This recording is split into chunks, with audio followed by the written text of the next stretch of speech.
Good morning সবাইকে। কেমন আছেন? আশা করি সবাই ভালো আছে। এই যে ওর বাবার অফিস আছে, তো সকালে চলে এসেছি রান্নাঘরে। সকালে মর্নিং ওয়াক করে এসেছি, তো এখন ভাতও হয়ে গিয়েছে, এখনও কেউ ওঠেনি। তো প্রথমে আমি কালো জিরে দিয়ে এই যে কলার থোর কেটে রেখেছি, এটা একটু ভেজে নিই। এগুলো কাটতে কাটতেই লাল হয়ে গিয়েছে, আসলে দুদিন আগে আনা, তার জন্যই বোধহয় সাদা ভাবটা আর নেই, লাল হয়ে গিয়েছে। তো আমি এখন এটা এই কালো জিরে কাঁচা লঙ্কা দিয়ে একটু ভাজা করে নেব। এটা আমি ঢাকা দিয়ে আস্তে আস্তে ভেজে নেব। আর এদিকে দেখুন, বাবা এসছে এখন। বাবা বাড়ির থেকে কি সুন্দর কচি কচি মোটা কুমড়ো শাক নিয়ে এসেছে, কুমড়োর ফুল নিয়ে এসছে, গাছের লেবু নিয়ে আসছে। এগুলো সব বাড়ির, এই যে সব বাবা এখন নিয়ে এসছে। এবার আমি রুটি দিয়ে খাওয়ার জন্য একটু মিষ্টি কুমড়োর তরকারি করে নেব। তার জন্য পাঁচফোড়ন দিয়ে নিলাম। ওর বাবা অফিসে রুটি নিয়ে যাবে, আর মেয়েরাও রুটিই খাবে, তো রুটির জন্য আমি একটু মিষ্টি কুমড়োর তরকারি করছি। এবার একটু আদা কুচি দিয়ে দিলাম, আদা ওই গ্রেট করে নিয়েছি।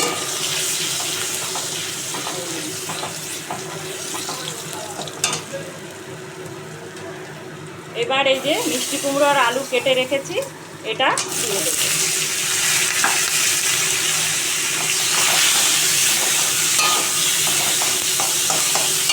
এবার আমি ভালো করে ভেজে নুন হলুদ দিয়ে তরকারিটা রান্না করে নেব।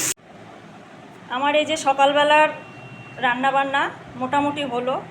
এই যে থোরটা আগেই বলেছি কাটার সময় লাল ছিল, যার জন্য একটু কালো কালো দেখাচ্ছে। তো যাই হোক, দুদিন আগে কেনা তো, ওই জন্য এরকম দেখাচ্ছে। আর এই যে কলমি শাক ভেজে নিয়েছি, আর এই টিফিনের মিষ্টি কুমড়োর তরকারি করেছি, রুটি করেছি এই যে। আর কালকের একটু ডাল আছে, ওটা গরম করে দিয়েছি, ভাত আর ফল কেটে দিয়েছি। এই হচ্ছে সকালবেলার মোটামুটি গোছানো হলো। তো চলে এসেছি দুপুরের রান্না বান্না করতে। এদিকে ভাত বসিয়ে দিয়েছি, আর কালকে যে দুধ থেকে ছানা কেটে রেখেছিলাম এই যে, সেগুলো পনিরের আকারে করে নিয়েছি। এগুলো এখন আমি ভেজে নেব। আর আলু পটল কেটে রেখেছি, এগুলোও এক এক করে ভেজে নেব। এই পনির দিয়ে আলু পটল দিয়ে একসঙ্গেই রান্না করব। আদা বাটা জিরে বাটা সব করে রেখেছি, লঙ্কা বাটা, আর একটু হাফ নারকেলের দুধ বের করে রেখেছি। টেস্টের জন্য আমি একটু নারকেলের দুধ মিলিয়ে দেব, তাহলেই খেতে খুব দারুণ লাগবে তখন। এবার আমি পটলগুলো ভেজে নেব। লবণ মাখিয়ে রেখেছিলাম, এখন একটু হলুদ দিয়ে দেব। এগুলো এখন ভালো করে ভেজে নেব। পনিরটা আমি ভেজে এই যে তুলে রেখেছি। 1 কিলো দুধে কতটুকু পনির হয় দেখুন। দেখুন ওয়েদারটা দেখুন, এই রোদ্রু, আবার মেঘ অন্ধকার হয়ে এই যে বৃষ্টি এসে গেল, কালো হয়ে গিয়েছে ওয়েদারটা দেখুন। রান্না করতে করতে চলে এলাম প্রকৃতির দৃশ্য দেখার জন্য।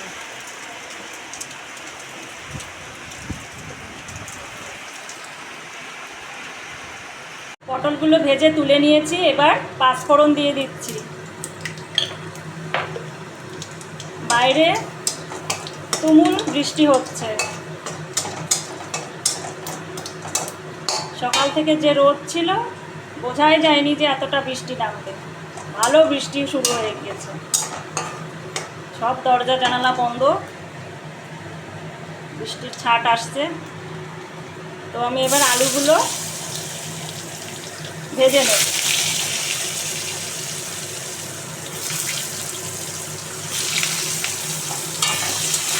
দেখুন ছোটো মেয়ের কীর্তি দেখুন, পনিরগুলো ভেজে রেখেছি, এক এক করে সব খেয়েই নিচ্ছে। কি রান্না করবো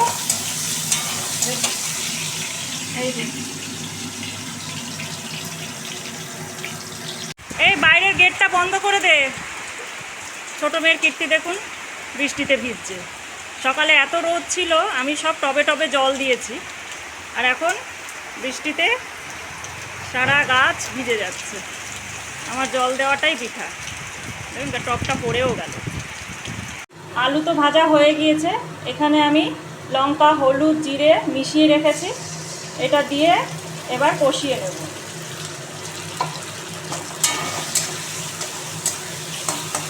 আর এর মধ্যে একটা টমেটো কুচি মিশিয়ে দেব। আমি এর মধ্যে ভাজা পটলগুলো দিয়ে মিশিয়ে নিয়েছি। আমার ভালো করে কষানো হয়ে গিয়েছে। এবার আমি নারকেলের দুধ ঢেলে দিই।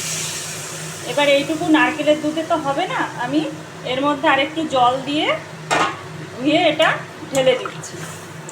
আর এবার চলুন এটা হতে থাকুক। বাইরে গিয়ে দেখি ছোটো মেয়ে উঠলো কি না। আসলে সামার ভ্যাকেশন পড়েছে, বাড়িতে তো সেইভাবে থাকার সুযোগ পায় না। তার মধ্যে বৃষ্টি দেখেছে, এখন আনন্দে নাচতে নাচতে বৃষ্টিতে ভিজতে গেছে। শরীর খারাপ তো হতেই পারে, কি করব, এটুকু আবার কনসিডার করতে হয়। কি করছে দেখুন, ও ঠান্ডা লেগে যাবে। কথা শুনছে না। শরীর খারাপ হলে কিন্তু আমি আর তখন দেখবো না, ডাক্তার দেখাবো না। উঠে পড়, মজা তখন সাজা হয়ে যাবে। দেখেছেন কি করছে পাগলির কীর্তি। তো আমার রান্না হয়ে গিয়েছে। আমি দেখলাম অল্প একটু লবণ লাগবে, একটু লবণ দিলাম। মিষ্টির জন্য একটু চিনি দিয়ে দিলাম। আর এবার গরম মশলা দিয়ে দেব।